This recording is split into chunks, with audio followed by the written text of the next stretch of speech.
People pay good money to see this movie. When they go out to a theater, they want cold sodas, hot popcorn, and no monsters in the projection booth. Everyone pretend podcasting isn't boring. Turn it off. Turn it off.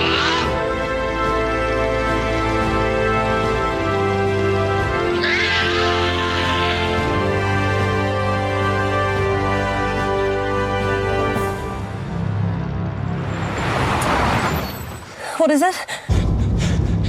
Well, you can lose them in the woods. I'm not leaving you. They're not after me.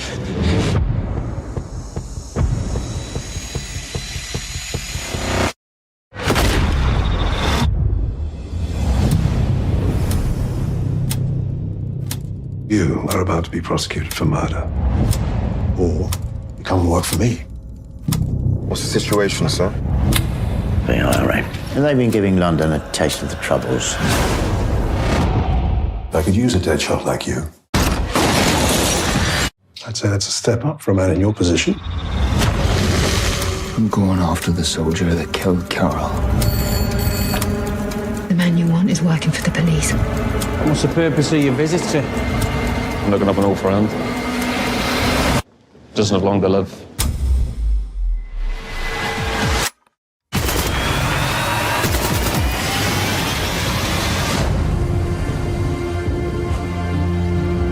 I'm gonna make them pay for this. Do whatever's necessary. You killed a pregnant woman. I've nothing. I'd like to finish this. Let's flush him out. I can't run away from this.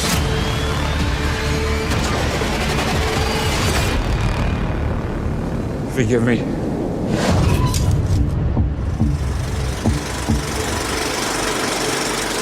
Hey folks, welcome to a special episode of The Projection Booth. I'm your host, Mike White. On this episode, I'm talking with Charles and Thomas Gard. They are the co-directors of the new 2023 film called Deadshot. The film will have a limited theatrical release starting August 18th, 2023. Be sure to check your local listings, and I hope you enjoy this interview. Obviously, you're brothers. You've got yet another brother who also worked on the film. Your dad has been in the film industry. Were you pretty much always fated to be filmmakers?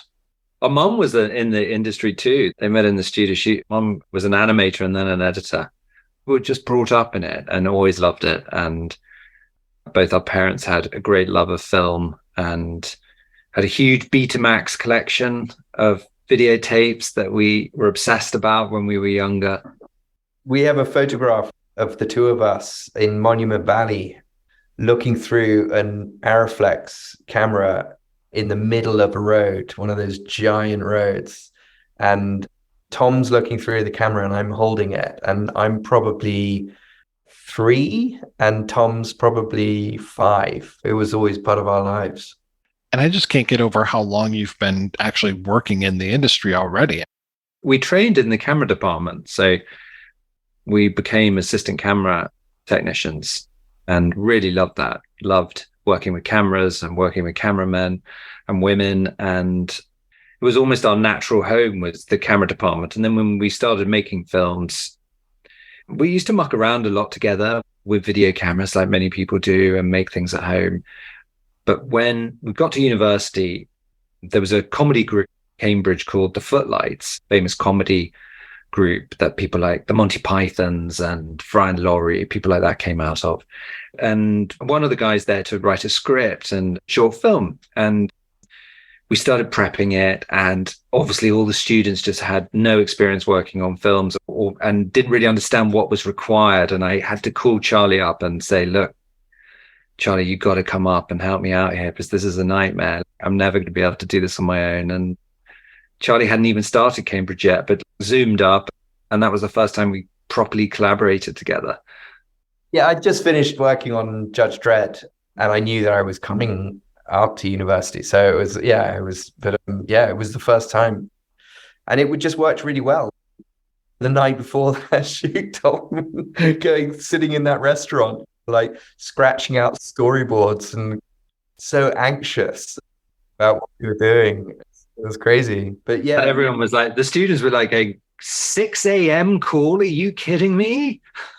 What was amazing about that was it was the first time that in a very semi-professional capacity, we were doing basically what we had always done back to the days of Monument Valley, like looking through cameras, setting up shots, and just coming up with fun ideas of how to go about capturing something on film, whether it was a performance, a mood, a kind of, something.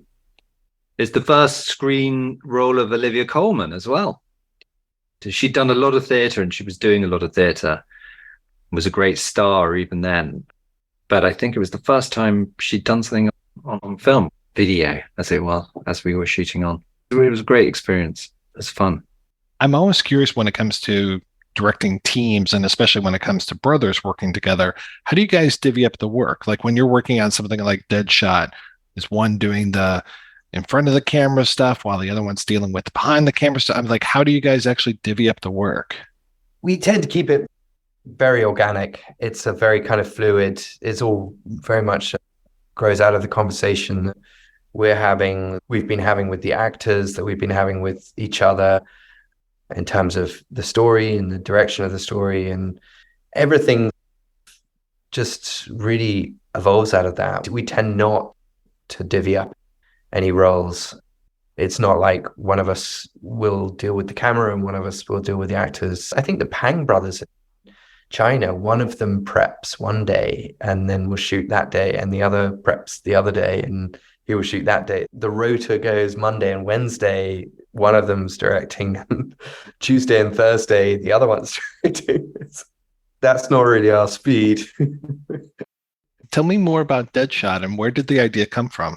We were shown the script by our agent, and Ronan Bennett had written a couple of drafts, and Chris Cohen was producing it, and the project had never quite got over the line and had stalled, and Chris was trying to reinvigorate it and had always believed in it, and sent it to our agent, and we jumped at the cat and mouse in it and the conflict between the two lead characters, and we came on board and reflected it with a lot of stuff that was going on in the UK at the time, which was a lot of sectarian politics, really, in a way, with Brexit and those kind of struggles, and that kind of became a fuel for the story. Yeah, I found it very interesting that it's set during the Troubles, but it does feel so contemporary, to your point, that it does feel like there is the lens of 2022, 2023 looking at these things that were happening in the past. It was shocking. The more we explored the subject matter, the more shocking we found it, actually, how relevant it was to today. We very much went in with this pitch of making Holland and Keenan these incredibly kind of toxic males who are these arch manipulators, taking characters like Michael and Tempest, who perhaps have more innocent desires in their heart, but taking those characters and manipulating them into a place, or putting them into a place where they were capable of enacting these kind of atrocious acts of violence. That was something that we felt was very contemporary and was a worrying similarity, really, with what we're all going through now in terms of the politics and the world we live in. But there was, we really tried very hard to tap into the kind of more universal aspects of the story, this idea of revenge and how hate and revenge and that thing that engine can be so universal. It doesn't necessarily need to be totally wrapped up in the world of politics like the Troubles or Brexit or any of these politics of the moment. We definitely lent into that, and that was something that we felt we could turn into a very compelling and entertaining narrative. Compelling is a great word for it, because it is very much that, and your two main actors are just riveting. Yeah, they were phenomenal. Colin Morgan, who plays Michael, is from South Armagh, so he really had lived and breathed many of the things in the film, and he was very familiar with it and really connected with it on a personal level.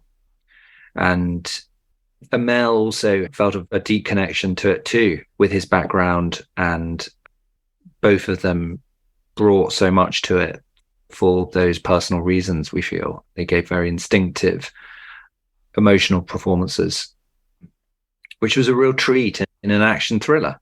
So we'd always love to go a bit further than is possible, and definitely they lifted up the action and allowed us to access something that possibly you don't normally find in a film like this, which is what we'd really hoped, which was what our ambition was.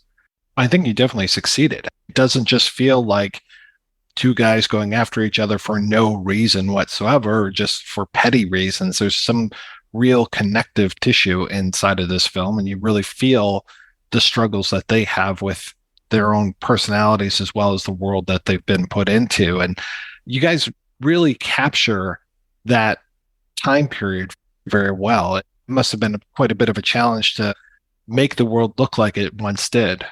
Yeah, with the budget that we were working with and the time that we had, we knew that we really needed to find a location or a city to set the film in that would allow us to stay true to how we like to shoot, which is on as big a canvas as we can, really.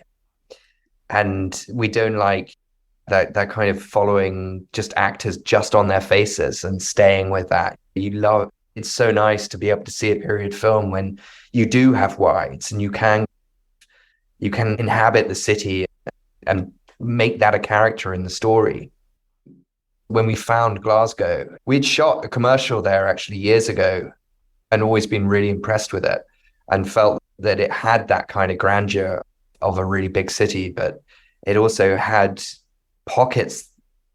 large pockets that were seemingly untouched for years and years. And that was what we set out to achieve, was being able to find a city that hadn't been developed, where the property developers hadn't moved in and converted everything into kind of very spick and span flats and stuff. We wanted mud on the streets. We wanted big city blocks that still hadn't been rebuilt since the war, where bombs had fallen and wiped out buildings and they'd cleared rubble, but there was still these urban wastelands that were there. That felt to us really important, and Glasgow was amazing at being able to throw that out for us. It was changing so quickly, though. We would scout stuff in prep and we would come back to it, and it was different. They already had scaffolding up, so it was a real challenge. We felt very lucky that we were making it when we were making it, because in 6 months' time, if we went back there now, it would be a different city. It's extraordinary how quick urban change happens. What were some of your other challenges making this one? The time we had to shoot quite complicated action sequences. In a way, those limitations actually forced the visual style out of the process, which was really interesting. We'd always been influenced by films like The French Connection and the breathlessness of it, but actually we found ourselves just by default going into that mode, because it was the only way to actually get through some of these sequences, was to adopt that kind of style. It was quite liberating in a strange way, that the limitations actually created an interesting aesthetic. Can you tell me a little bit about your DP? Because the cinematography on the film is remarkable. Matthias, he's an amazing DP. Matthias Ruud, he's Swedish, and we've worked with him for a number of years on commercials. And he hasn't done too many films. He's done some films in Sweden, but for somebody who is as highly regarded as he is in the commercial and music video world, it was a real honor to be able to work with him on this, because we were just so excited when he arrived, because going around showing him some of the locations that we had found and showing him some of the city, it was really exciting to see how fired up he got about that rawness and the grittiness. And yeah, he was amazing. It's brilliant. TP. I'm really excited for more people to see the movie. Mr. Guard, thank you so much for your time today. This was wonderful. Thank you so much. Thanks, Mike.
Be an offensive.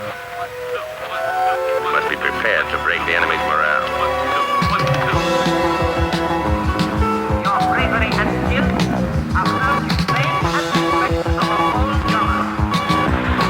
Our world is not with you, or with your